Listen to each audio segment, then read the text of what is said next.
Hey everyone, get ready for a new episode of Inspired, a podcast made to have conversations centered around being designed by God to discover and dwell.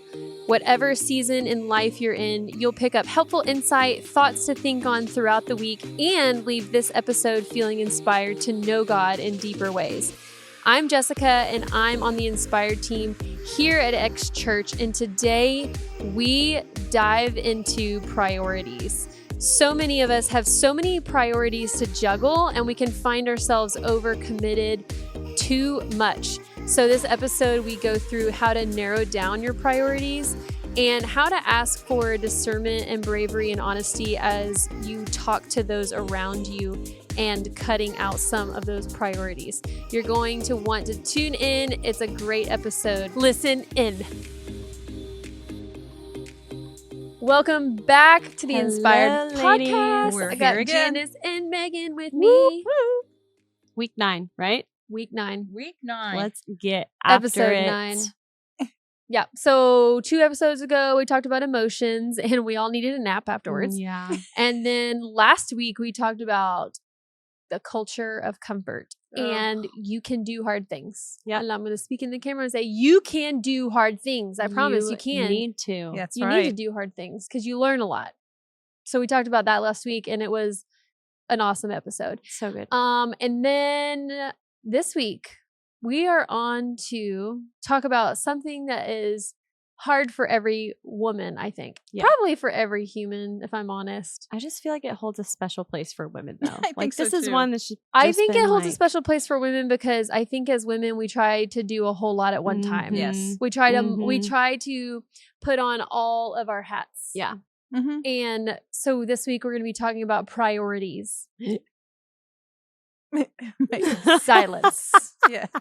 Priorities. Yeah. Yeah. Well, I am a people pleaser and an overachiever, so these just get mixed And up. nobody all the knew time. that. Yeah. Nobody. I know. I've never said that before. You guys probably couldn't tell. So we're going to be talking about But- priorities, anywhere from what priorities are healthy? What should my priorities be? How do I know my priorities? How do I find my priorities? Any other questions? How do Yeah. I Why are they communicate important? them? How to communicate them to others? Why do they change so often? Right. Can they change? Are there Is it some that need to okay? not change? Yeah. You know? Mhm. Like, are there some that are So just good. static across your whole life? They're like the priority. Mm-hmm. Yeah. Yeah. All the things. Mm-hmm. I don't know. It's been pressing on me recently. I feel like priorities always are like looming over my head when I have a big life change. Whether it's like I experienced it a little over a year ago when I changed career paths. It's like, okay, my priorities like licensure, experience, revamping my resume, like priorities. And then now with getting married, it's like, okay, well, like obviously I have a priority of my husband.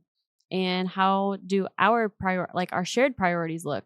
Like Mhm. on top of my individual priorities, like how does it look with our house and finances and family, and like what does that look like? And to all my friends who like I used to just be like their best friend and I was available at the drop of a hat. Like those Mhm. priorities have changed, and Mhm. how can I like Mhm. be okay with that, communicate it, even just like I feel like sometimes I'm just like, what are my priorities? Mhm. Because my inclination is, or like my first thought is to just like keep everything the same Yeah. and just like add, Mm-hmm. you know, Mm-hmm. like nothing has to look different. Because you don't want to let anybody down. Right. Right. But like, let me just add on these huge priorities like home Maintaining a ownership. house. Yes. That's And big. marriage, but like everything else can stay the same. That's just not Yeah. logical. Like I just Mhm. can't make Can it we work. also talk about your priority of wanting everybody to know how much you love Harry Potter? Well, yeah. I am victim of an Instagram ad from this one. So Oh my literally, People goodness. actually click on Instagram ads? Yeah, I did I'm it. just kidding. no, I I did it do. once. I did it once, and then I bought something, so they definitely work. Actually, I bought 2 things. I bought it in a crew neck too. Okay. Next, I'm gonna get you a pair of glasses. I actually have a Harry Potter Halloween costume because see, my priority is that I like saving money. Yeah. And so I went to Big Lots after Halloween and I bought it at 75% off. But guess what? Nobody's worn it yet. So I have I'll wear a it. free Harry Potter costume. What size is it? I don't some costume that would probably fit my eldest child. I could put it on the skeleton in my room. I have like a human, like not a human skeleton. In your schoolroom. Am I- Did we oh my not gosh. do this last Okay, episode? sorry, guys. I would say last I found episode you dead mentioned animals in about my room. I this. keep forgetting. Come on. But it's like in my classroom. Thank you. I have a fake plastic skeleton, not a real human skeleton. But I need to decorate it. So Yeah. maybe I'll throw a hat and a scarf Glasses. and glasses and Mhm. A lightning bolt yes. on his skull. That is my priority. Okay, so priorities. Yes. Let's throw out some priorities that I'm just going to be real gender specific. We as women take Mhm. on. I mean, I'm going to start out with being a wife, Mhm. being a mom. friend, Those are the giveaway. Friend. Being a friend, caregiver. caregiver to parents Yeah. or any other person Right. that you're close to. Mhm. Confidant, like listener, advice giver. Being an Friend. employee. You're being an Mhm. employee or worker of some Mhm. kind. Yep. Mhm. Another priority, like home ownership. Yes. That's a big priority for me. Me too. It's a big like source of pride too. So I feel like my priorities a lot of time Stem stem from- from what I like get my pride from. You know? Marriage. Mhm. What about other you, priorities? Janice? Everything that you said, I think I agree Mhm. with that those are things that we do that. I think also, another priority is that, I'm a Jesus follower. Mhm. Mm-hmm. And so I want, Your faith.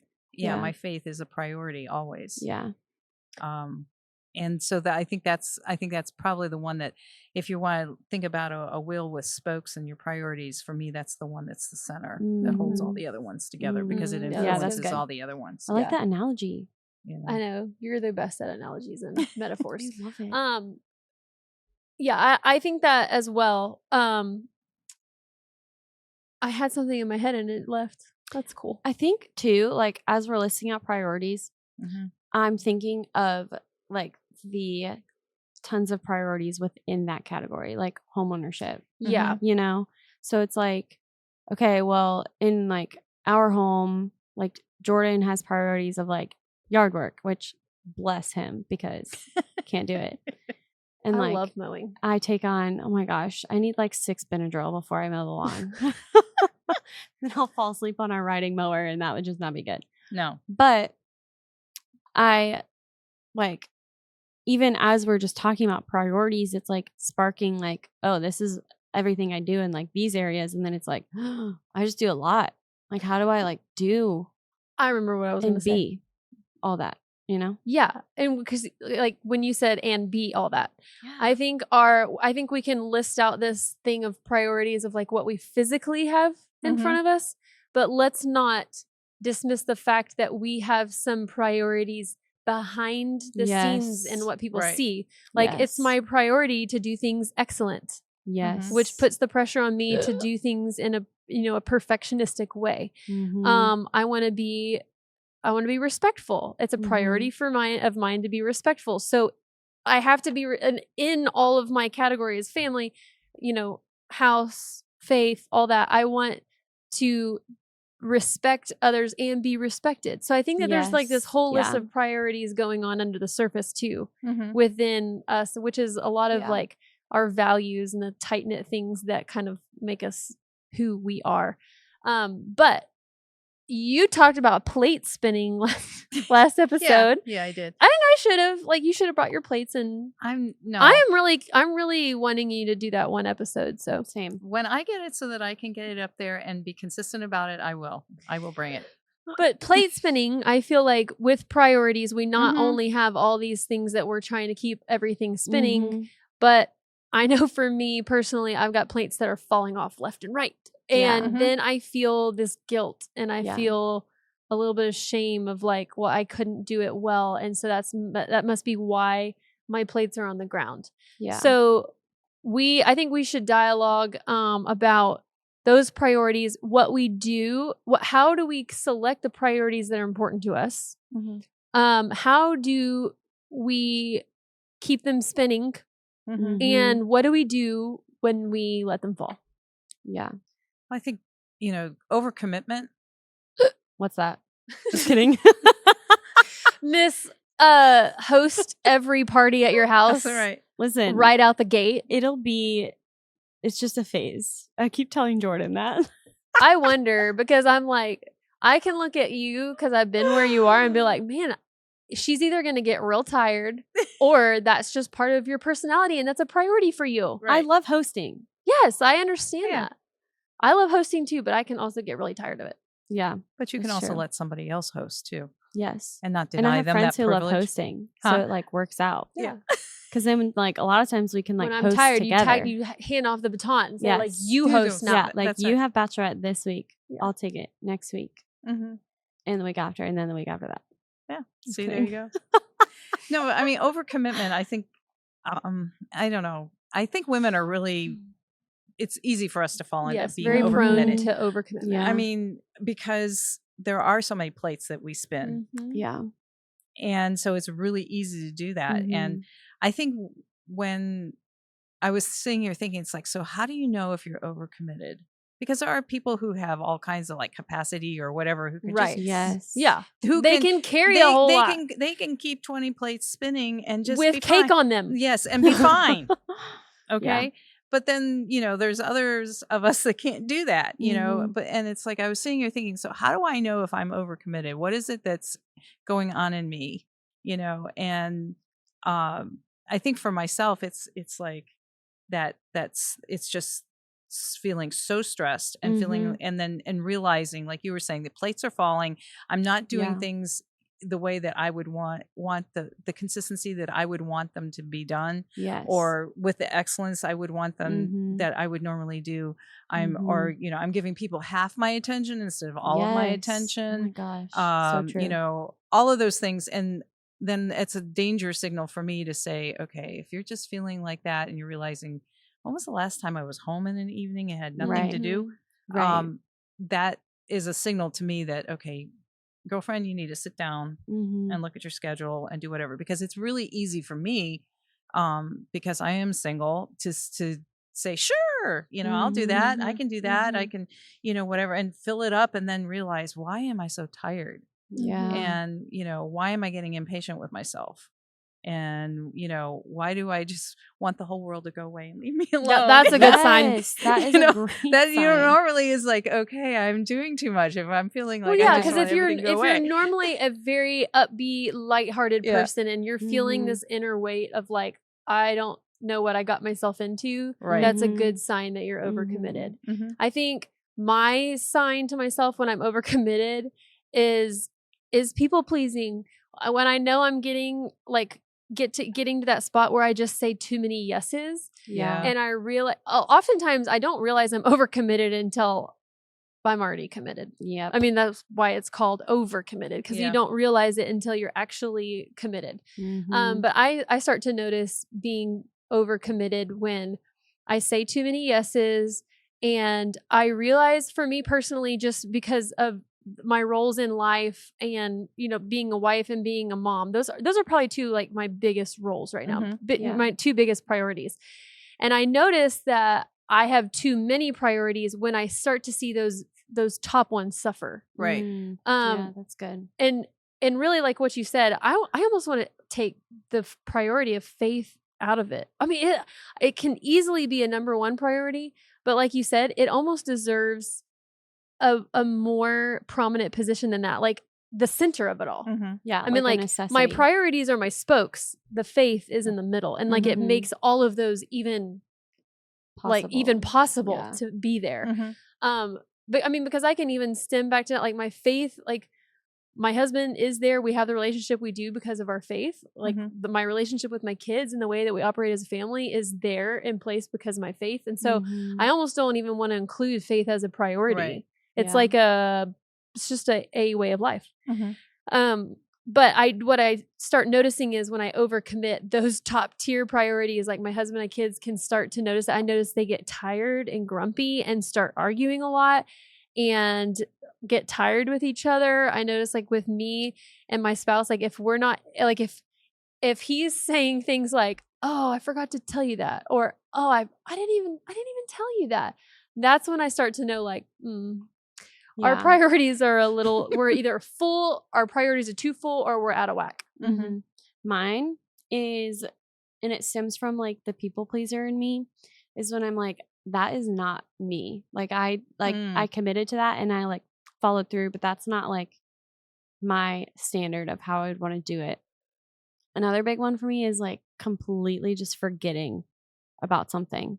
Like that's when I know that I'm overcommitted, is I'm like, oh, because that's not in your nature, like in your personality to forget. Yes. And like I always like, I have things written, like I literally have a weekly calendar and like everything's written on there and I know where and when and how. And like if I've like completely forgotten about something, I'm like, then my mind is just being pulled in way too many directions because the way I operate is like, I know what to expect. And that's like forgetting something is I'm like, yeah. Those are good signs to know that like you're overcommitted. But like, what do you do if you're overcommitted with priorities? How do you cut? Right. How do you know which ones to cut is I guess what I'm asking. I mean, I think it can be different for all of us because all of us have different passions. All of us have different levels of creativity, capacities. All of us have different capacities of doing things. So I feel like a lot of searching for and choosing the right priorities has a lot to do with knowing ourselves. Yes. Which is a whole other thing. But what I find is the older I get and the more mature I get, the more I know myself. The more I get to know who God is, the more I know myself. And I'm more able to choose carefully those priorities. And when I find that I'm actually walking in a stride that is true to myself and true to those around me. Because I think that's like when I realize, okay, I'm running at my capacity. I have my priorities in line where they need to be. But to get there, it's a lot of trial and error, I feel like. Oh, yeah. I think you're right. It's like you find the, the boundaries on either side when you go too far and you're overcommitted and you're like, oh man, I need to start learning how to say no or whatever. But then if you're not really, you're just not doing enough or you're just kind of just coasting, that gets uncomfortable too. Yeah. Well, I mean, I know, Lisa, it does for me where, and then you can say, why am I feeling so restless? Yeah. Like I need to be doing something. Why am I feeling unsettled? Why am I feeling like, I'm standing still and everything is going on around me, and that's when you sit down and it may be something, if you have a friend that you can say, look, this is what I'm feeling. Let's talk. I just need to bounce some things off of you. I need you to pray with me and all that. But realizing that what their priorities are and maybe how they do it may not be the same as the way because it is really built into your personality, your individual situations, and they can change. Yeah. They can change depending, on your circumstances or a particular season that you're in. Those priorities and how you deal with it are going to be different. There are some that are just basically non-negotiable, but how you do some of the other things, it's like the way you relate to family or the way you relate to your job may change. And that's always uncomfortable. At least I have found it. That it's always uncomfortable because it's, but it's necessary. And it not only affects me, but it affects folks around me too. And is teeing you up for maybe some hard conversations with those around you, which I don't think I think that's the B side of priorities, is that some of it takes some conversation to those around you in order that you can protect your number one priorities. Right. Yeah. Like, for instance, family. I'm going to give a personal example. So I was talking to a friend the other day and we found that both of us were very overcommitted and like we had lots of plates spinning and it was kind of like, oh, what do I do? Like, because we had already overcommitted ourselves. So we're either going to have to go through with all of it and run ourselves into burnout, or we were going to have to go back and say, I'm really sorry, I overcommitted. I can't do that. But that's never comfortable to do. Mm-mm. But I think, we learn, like I said, a lot of trial and error. You learn how not to overcommit next time. But a practical way that I was, laying out like an idea is writing out all of my priorities on index cards. And I'm not going to say priorities. I'm just going to say my commitments. Yeah.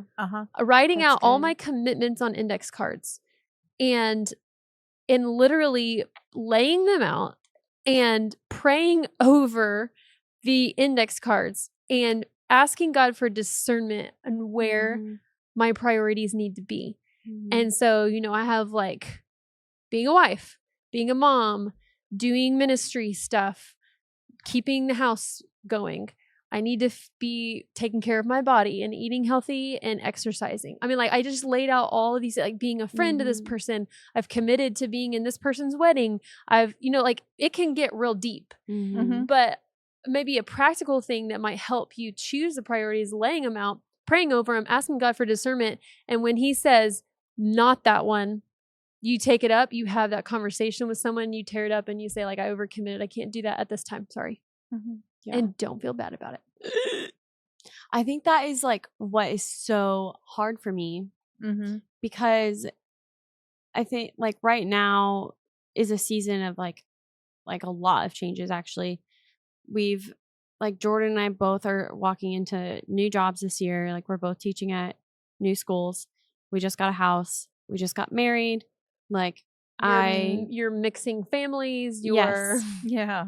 So you're trying to figure out how to live together. Yes. So it's all very like at the same time, all at once, and a lot of big priorities have all just kind of like fallen into place, and they're all huge blessings.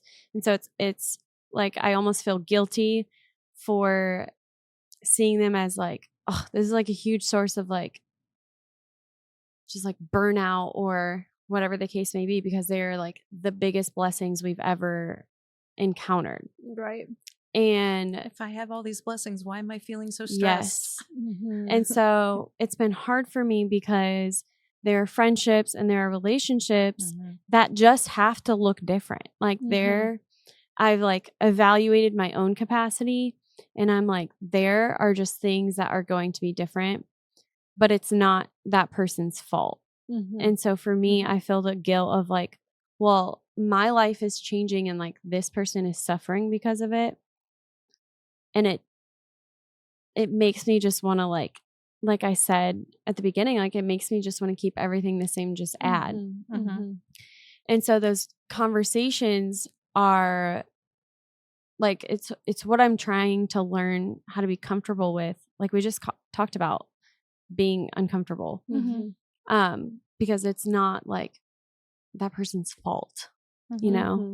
That's what I struggle with. Is it's like it's my life that's changing and creating a new season of completely different priorities, and how do I like communicate that? So you're dealing with somebody else's expectations. I think it's mine too. It's and like, yours too. Yeah, expectations is laced all over that. Yeah, I mean it's your expectations. Like you were saying, I should just be able to add on. Right. What's wrong with me? Why can't I just add on, and maintain and then add on? And then you deal with other people's expectations, for example, say you have, a friend that you have that you spent a lot of time with, that, it's like, call me up, let's take off, let's go do whatever. Yeah. And then all of a sudden, because of some, whether like you got married or there was a different life change, maybe your job has changed and or there's a circumstance in your family, you need to spend more time at home. Yeah. And you can't do that. Well, that's, then that friend can end up feeling, I'm not a priority in your life anymore. And I don't feel like I'm in, all of those things. And that, you're right, that opens the door to those hard conversations, which they really can help deepen the relationship. Yeah. As you work through it, because you come to an understanding about, about both sides, that you can feel the empathy for the change, because when that happens, change is not fun, and it makes people uncomfortable on both sides. I remember when my late husband and I got married, I had been a single mom for 15 years. So my kids had me all to themselves. And when Israel and I got married, they were in their 20s. So, empty nest, they were gone and, had their own lives. And I remember that it was like, it hit me. It's like, oh, he and I have our own family now. I mean, but I have these 3 kids, and I just have to, help them understand, and explain and sit down and talk and say, but this is, he's my priority. Yeah. It doesn't mean you aren't a priority, but I'm married now. And so I have a priority of a husband. Yeah. And it was an adjustment for all of us. It's like, no, mom isn't going to be available at the drop of a hat to do whatever. Yeah. And it wasn't easy. I mean, we all were fine, but it was an adjustment, and it was one that on both sides that I had to adjust, because I was feeling guilty. It's like, why, I should be able to do this. And, and I felt guilty because I couldn't do what I did before.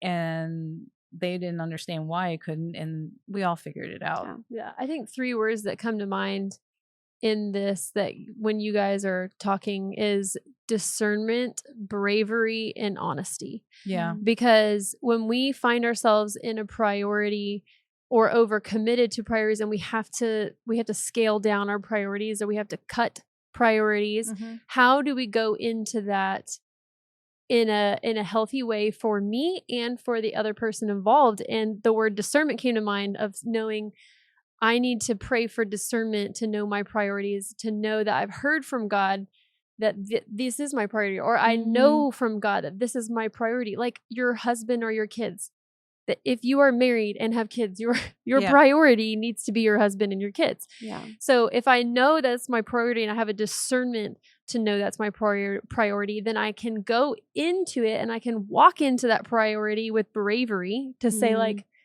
that's what God's called me to now. Yeah. And then the conversation that follows is a conversation that is honest.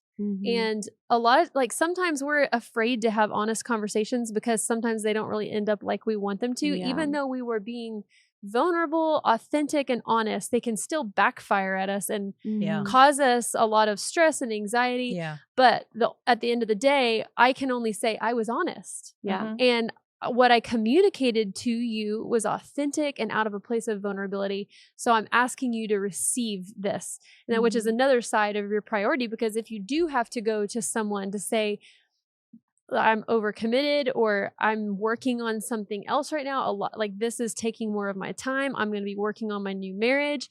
I'm going to be, I'm learning how to be a newlywed.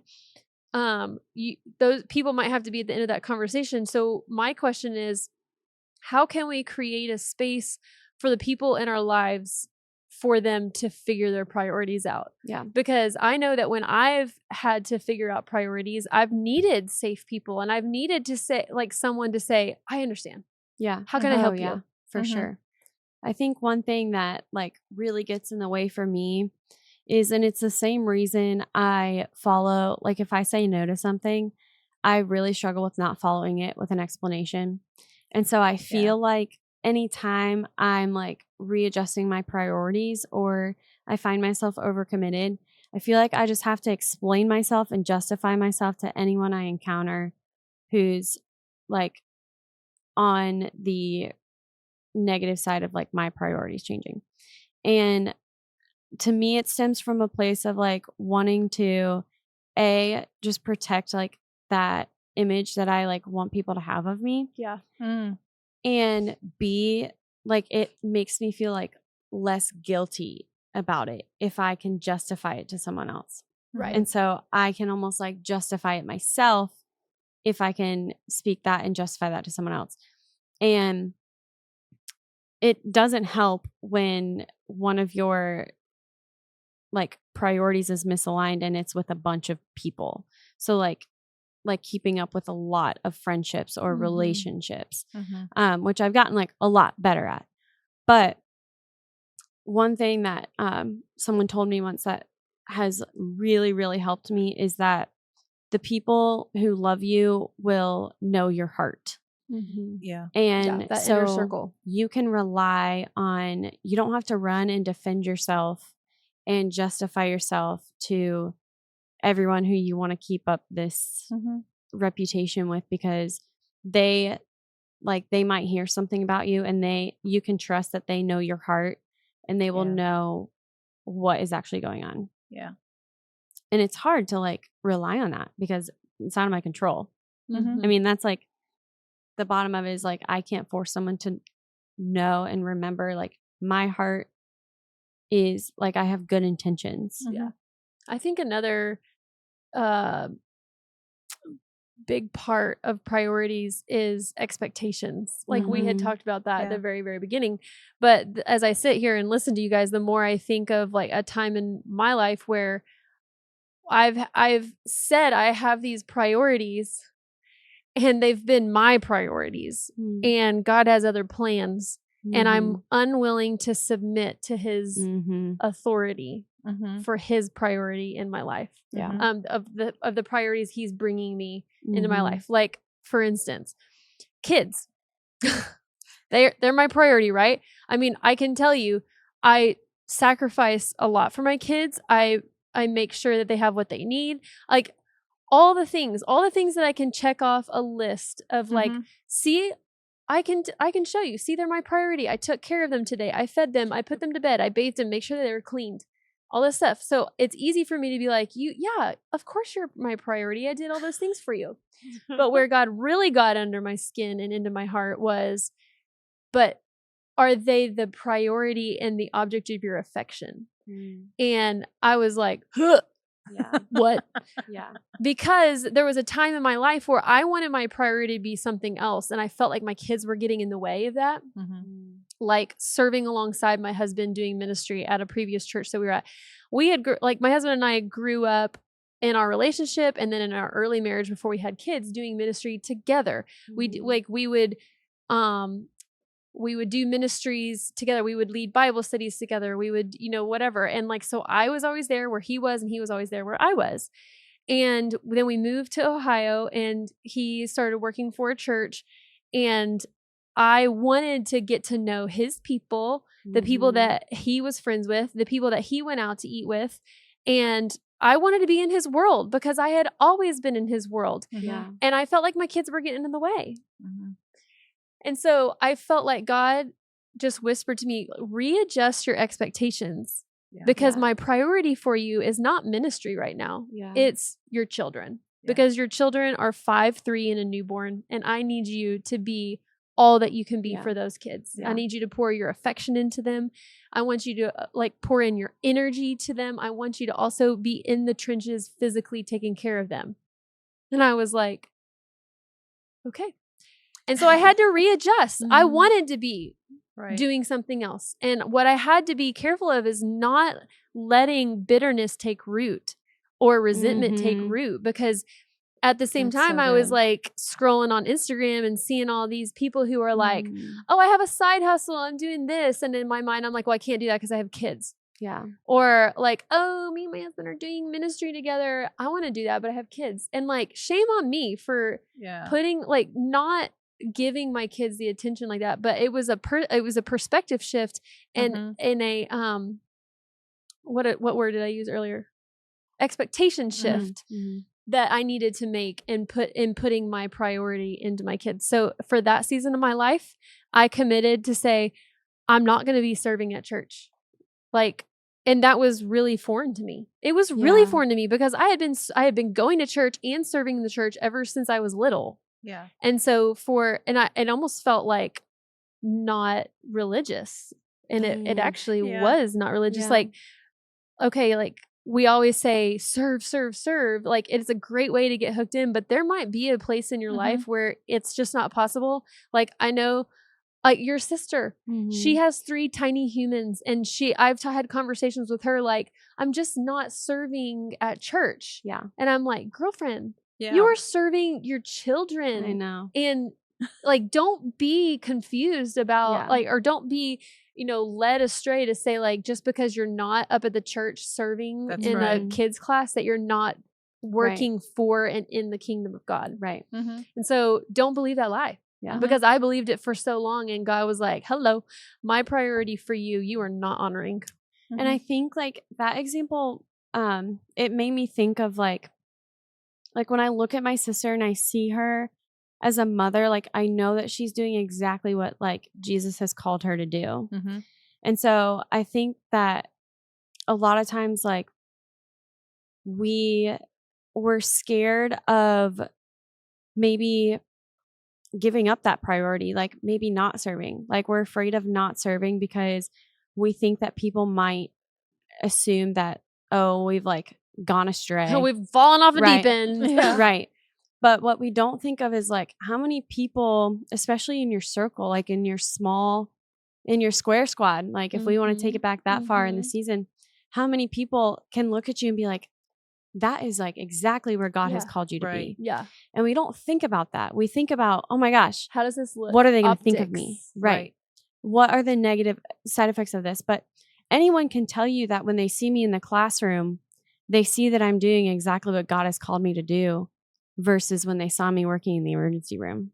And at that time, I was like, what do people want to think? Like, they're going to think I just don't want to go back to school. Like, they're going to think I just want to take the easy way out. Like, I don't want to go to med school because it's just hard. No, it's like the people who love me and care about me don't see all of the failures of that previous priority that I've let go. They see like she's really stepped into her calling. Like that's what I see with my sister. Oh, for sure. I don't know how she does it. She designs like inspired posts. Like she's super gifted in the area of like drawing and creating and art. And so she's like, can I help any way in Inspired? And like she makes graphics for Inspired Instagram. She made the I had a cookout I hosted. Surprise. Hosted a cookout. And she made these like she did it in like 3 minutes. Like I don't even know why I scroll Etsy anymore to like look for stuff because I literally have like a gold mine of like creativity that's a text message away. And she created this invite and it was like a picture of my house, but she like drew it. Like I don't know how she did it, but it was so cute. And I printed it off and put it in all my neighbors' mailboxes. And it's like she has like she does everything that she can and she does it in a way where it just like emanates like what God has placed on her heart and it's so visible.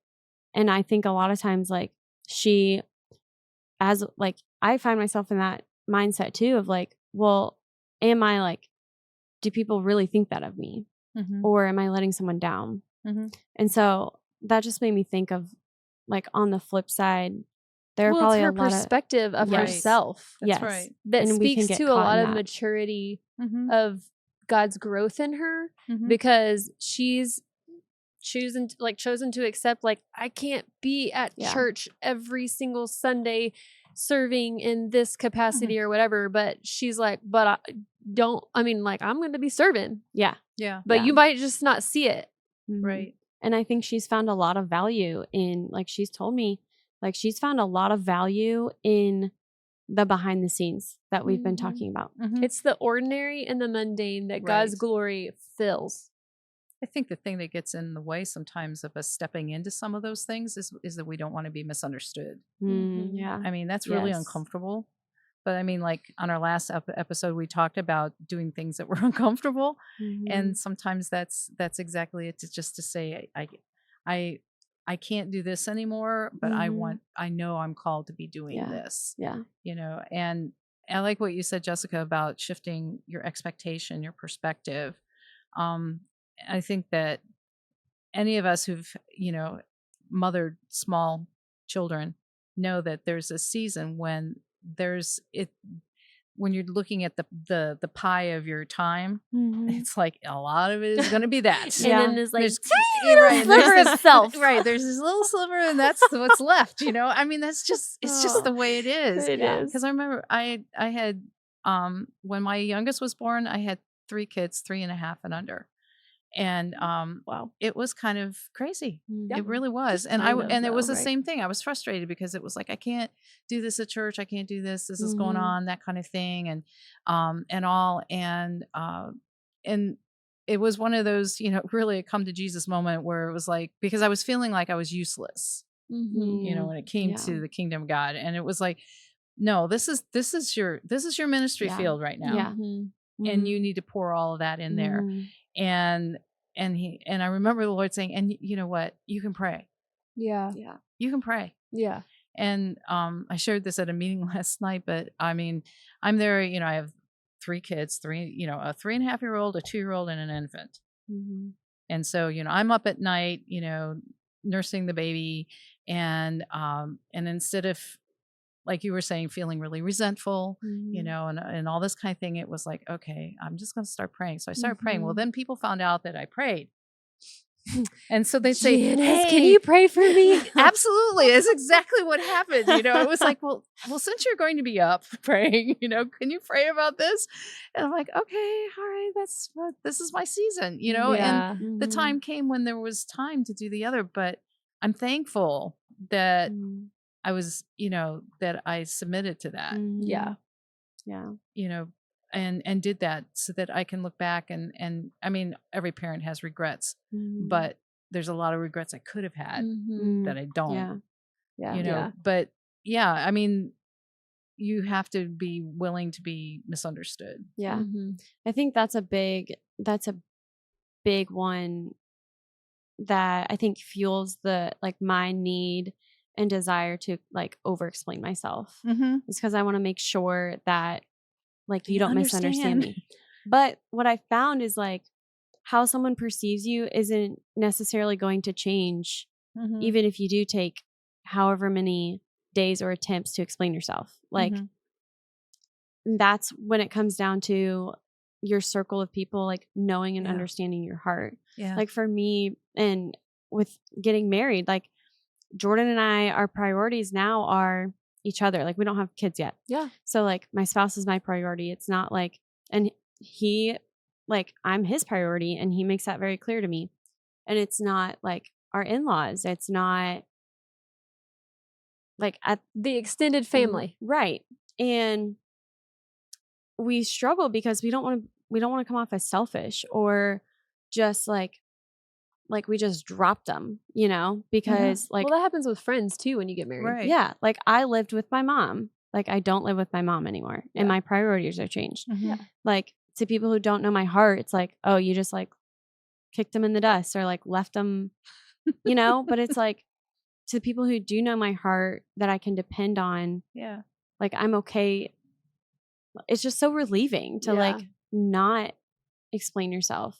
And I think if you're on the receiving end of someone who is going through that, extending grace and Jess, you said, okay, I understand, how can I help you? I think that's so important because these conversations, that's giving that person a gift. Yes. It really is. These conversations are important. And Janice, you said, it can really strengthen relationships. So it might be okay, I don't get to spend as much time with you as my friend, but since these are my priorities now, this time that I do spend with you, how can we make the most of it? And then what memories and experiences can blossom from that, and that time being more intentional. Yeah. Well, priorities are very multifaceted and layered. Oh yeah. And I think it's I struggle with the fact they just change. They do change a lot because even from and here's what the cool thing is that God honors when you put his priority for you into place.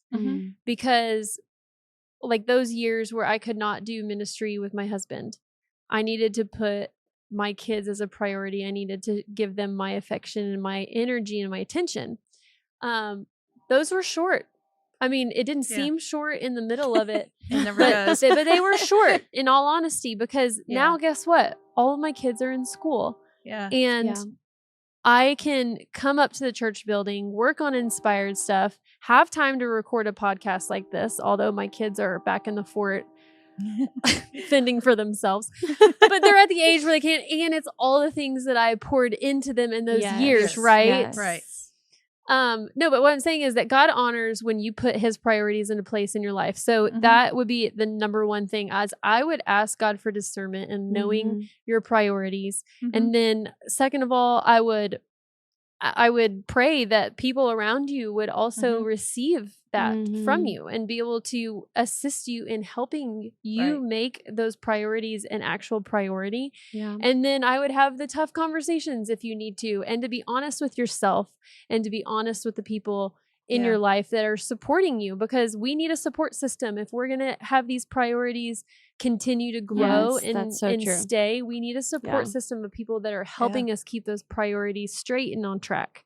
And then on the flip side of it, being a place for people to land and to say, like, I'm struggling, I'm overcommitted, I'm like, because help me know what to do and point me in the right direction. Because a lot of times when we have that inner circle of friends, we're like, what do you know about me? Because I'm disoriented. Right. And I need you to say, like, well, you are this and you're this and like you're a great this and this. And then like to know, okay, I can put myself back on track to my priorities. Yeah. Yeah. And just to know that just because things change, they still are good. Yeah. They still can be good. Yeah. It's just different. Yes. Yeah. I think too, like being okay with not being like someone's priority if you previously were. Like when my sister got married, I was like so bitter. And I don't even think she knows that. But now she like does. yeah, sorry. So like at the time I was like just the forgotten sister, like I'm pretty much an only child. It's great. See you never.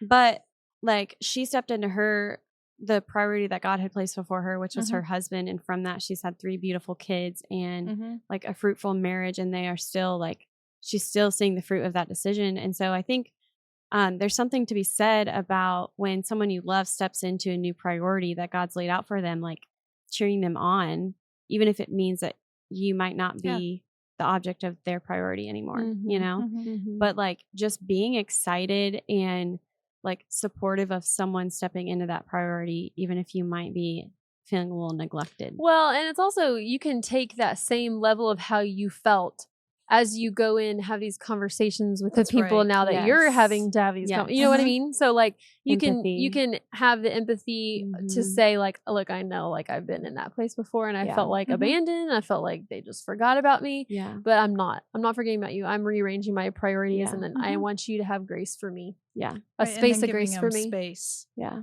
To deal with it because you know where you are. You've just laid something out to them. Maybe they've been sensing it, but giving them the space to adjust and sort it out themselves and process it. And that's, I mean, that's a test of the relationship, obviously. But like I said, it can make it so much better. Yeah. You know, because it can be different, but it can be better. Yeah. All right. So good. Priorities in a nutshell, right? Priorities in a 45-minute nutshell. Oh my gosh. Got lots of praying to do. Index cards and prayers. There you go. Index cards. Yep. I'm just way better visually. So I think that and I just like the tearing me too. Oh, yeah, there we go. You're not my priority. Not really. This is how I'm communicating this to you. Here's your split in half. Here's your torn up index card. This was you. This is you now. No. Get over Nobody it. has to know that you tore them in half in your prayers. Oh my gosh. Well, we're glad that you joined us for episode 9. Right? Yeah. That's right. What is that? Nueve? Episode 9 of the season 3 Inspired podcast. And I'm going to tell you again that if you have not registered for the conference, you better be doing that. Yeah. Just do it's it. Going to be so good. You will not regret it. October 1st is the day. I know. And invite all your friends. We are, I mean, like, we have all the plans rolling. The ball is going. And we've got plans for the foyer, for what you're going to be getting at the Inspired Conference. You're not going to want to miss it. Food. So, yep. Oh my gosh. Food. The food was the so food's good going to be last year. real fun. I just had a conversation this week about the food. So, sign up for the Inspired Conference. October 1st, you can do that on our website under the events page. And as always, email topics. If you want us to talk about a topic, email inspired@thex.church or go into our DMs and on Instagram and tell us what you want to hear. We love you guys, and we will see you back next week. See you soon. Bye.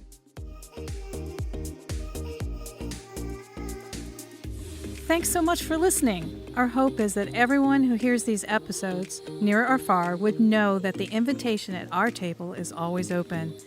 You might not be sitting at this table, but our desire is that you would join in on these conversations.